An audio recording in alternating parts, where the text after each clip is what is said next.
Once again, trying to get thumbnails. Anyway, here we are. Mossflower. The next 4 or 5 chapters of Mossflower. We're at the battle between Gloomer and Stormfin and other talk. And so let's go through it. This is one of my favorite little battles from Mossflower. It's short, and so we may not go in huge detail, but I did want to talk about it because it's fun.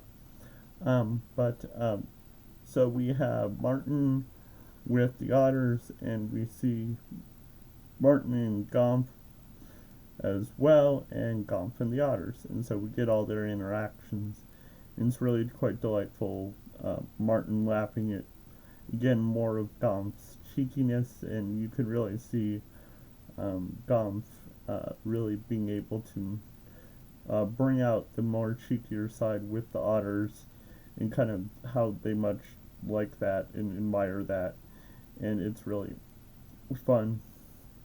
And Martin's starting to light up a bit, but still very much uncertain and feeling less confident, and especially with being caught up in Cotier and all that. So, but Sarmina catches up.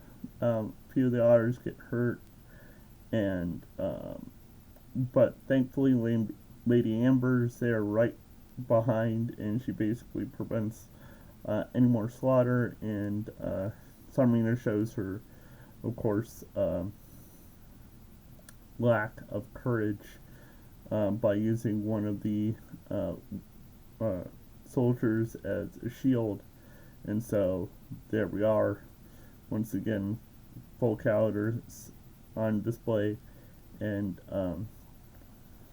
Lady Amber just taking it to her, and Sarmina getting frustrated, and the otter's able to get away, but Sarmina, of course, has what she thinks is a pretty clever trick up her sleeve, and she's very much confident of herself in this, as nothing can apparently escape the Gloomer. And so we're introduced to the Gloomer, and I've always liked Gloomer. I've always liked that idea of just this thing, and he's very much like Gollum, but worse. At least Gollum has a sense of the ability to talk, communicate, that there's still, of course, a hobbit in him, but Gloomer has nothing. He's just this thing, this monster devoid of all kind of life, and just now is a monstrous killing machine, seeking to eat whatever he wants to devour. So, very much a wicked little evil thing, though it's far from little, as it's hinted that he's actually quite monstrous in comparison to like other rats. So very, very much something to be frightened of, and his wide eyes and just his inability to really react in any sort of normal way, and mainly just a thing moving in a very dark environment. He's trapped in the dark, and of course he's a dark thing. And we have Fortunata being woken up to get the Gloomer, along with Cludd. And this is one of the things I do like, is Cludd in this. Even though Cludd is, of course, obviously a villain and slightly arrogant, he definitely has the sense that he was once a great captain under Verdaga, and so he at least has the ability to lead on some level. And you can tell that Fortunata is just the coward she's always been. I mean, she's been willing to kill Verdaga for power and position next to Sarmina, and so she really doesn't have anything. And so her thought of even interacting with this Gloomer is enough to give her nightmares and shudder, and Cludd's like, I have a job to do. I've been sent to do it. Let's get it over with. And Fortuna is very uh, reluctant, and she even tries to boost Cludd's ego, and Cludd's like, yeah, I know you're puffing me up, but hey, at least I can take charge, and you can't apparently. So I like all that. And so they guide the Gloomer to the thing, but of course, thankfully, we have Spring uh, listening in on the whole conversation, so she's able to warn Skipper uh, when they reach their cave, their secret hideaway in that system, and Skipper reaches for the gate to open up the gate for his secret weapon, which is a pike called Stormfin. And I love the description of Stormfin as this kind of like just this kind of force of nature, but also cunning and clever, and kind of a almost the hint of something kind of deeper beyond the eyes of a what would be a normal fish. A sort of personality that's always ready and willing to do battle and take whatever he wants, and he's more than happy to do so. And it's a very delightful little image of that crooked smile he has, almost like it reminds you of those kind of like the very cartoony image of crocodiles from children's books. And so very much the same thing, and it's very, very delightful to read. And so then Gloomer's released, but so is Stormfin, and they battle it out. And I really like the battle, even though it's short. What I like about it is it really kind of shows just, in the end, how outmatched Gloomer is. That Gloomer may have a ferocity, and he may be a bulk of a monster, but Stormfin has speed and the knowledge of the river on his side, and he has just as much or more ferocity than Gloomer, and so that all that just pretty much weighs the battle in um, Stormfin's favor. Gloomer can't do anything really, so yeah, it's pretty much a one-sided battle. Even his attempts to really scratch and tear at Stormfin really is useless. He's a fish with enormous scales, and so whatever little damage he can do, it's not the same as tearing through hair and flesh that Stormfin can just by grabbing with those teeth and ripping. And so he doesn't have the same power, and Stormfin has. So yeah, and just the ability to grip and hang on, and just, of course, Gloomer still needs to, of course, because he's still also a land creature in the end. Despite his very aquatic lifestyle, he still has to breathe, and that again weighs heavily in Stormfin's favor. No need for that. So, very much a one-sided battle in the end. And Fortunata basically makes a comment that once her again nearly gets her head and body torn apart. Fortunata seems to have a tenacity of making these stupid, sarcastic comments, which again kind of just shows how foolish Fortunata is, and really doesn't think that well about things and what she's doing and saying. She just kind of cowers in the back. And we're going to see that she thinks way more of herself than she ought, and it's going to lead her into trouble. Also, Sarmina needs to show patience. Yes, she had a Gloomer on her side and was thinking somewhat strategically there, but she didn't anticipate a counteractive. She didn't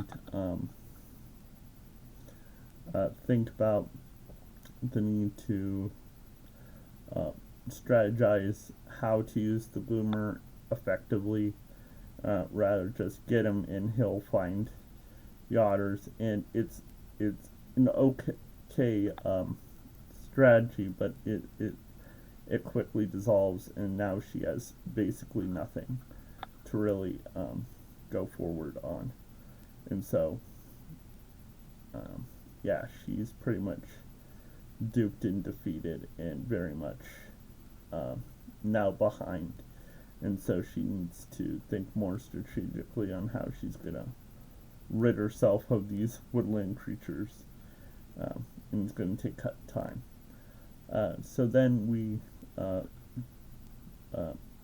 all the otters manage to escape, and we get to Coram and all their animals there, and they have a council, and the real council really just comes down to in response to Sarmina's actions, how are they going to respond to that, and whether it's better to now face her head on or wait it out more, and whether or not they've done more waiting than necessary.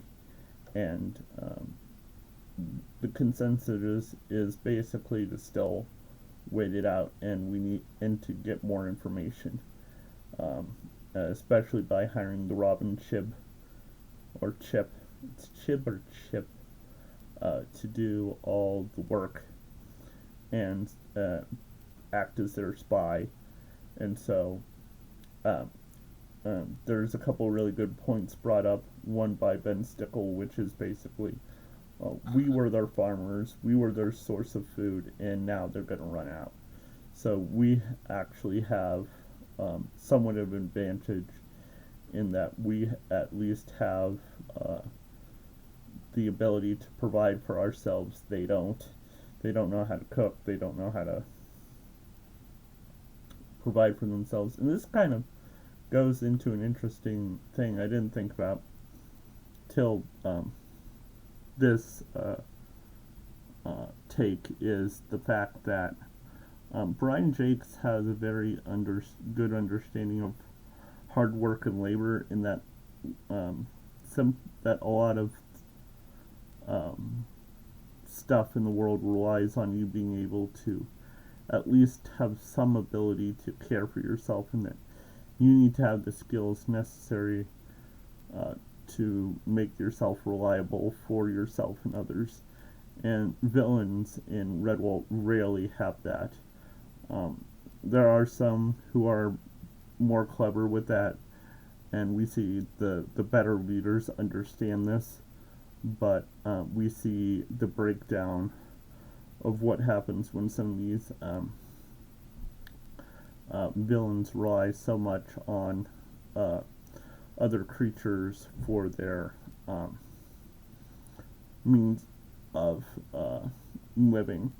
And this goes for a lot of societies that can't sustain themselves, is that they have to build an actual community that's loyal and faithful enough to work for itself, rather than relying on some other source. And that can work for a time, but often falls short, and it's a sign that your society is dying when all you have is oppression and reliance on another demographic for your needs. It becomes very hard to maintain that over time. And I'm not going to get anywhere political about that, but I think that just is a common thing throughout history, and just in the general life of any society and any group of people. And the need to provide for oneself is a fundamental need for society to really function. Otherwise, things just break apart. So they have the time on their hands to kind of wait that out, because there's just nothing Cloutier has to offer in terms of that. or very little, uh, and we see that. And one, and there's no, of course, loyalty left or ability for the Woodlanders to give back to them, of course, right? So they've lost their only resource uh, for things, in, or at least the main resource. So they have time on their hands, and so they decide to hire Chibb, which is Martin's idea, and that's a very clever idea. But we kind of have an interesting thing once again about how birds operate within the universe of Redwall as being, again, kind of this other thing. I think I brought this up in one of the early discussions about sparrows. I think I brought this up in the sparrows discussion. Once again, we have birds are very much not interested in the affairs of woodland creatures, or very rarely. And so it's more just, can we forage and survive for the next season? That's pretty much birds' only interest, is to survive on their own, to raise their own families. And they're very much isolated from the rest of Redwall and from each other. And even Argulars, they don't really look like, we're going to see this, that, yeah, he might be a threat occasionally to maybe a bird, but not really. And he's too interested in much bigger prey for them to even worry about. So they're like, leave him alone. So we're going to see that woodland birds don't really even take Argular all that seriously, or as a threat personally to them. So they don't have like an enemy even within their own groups. They're very much concerned with their own affairs. And so we're going to see, though, those boundaries once again kind of collide early on. So here we are, sparrows in this, we have a robin in this, and I think we're going to have one more bird. I'm trying to remember if there's another bird major in Mossflower. I cannot remember. But basically we see just the distinct worlds those two groups live in, and so it's going to take more than just good and righteous cause for Chibb to get involved. I do like, but that also what makes him a great candidate, and the fact that he's a bird that can literally fly under the radar. I like, I'm gonna read it. Once again, the mole has common sense.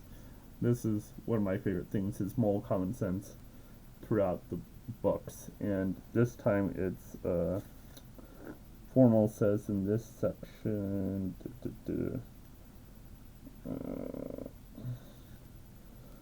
we have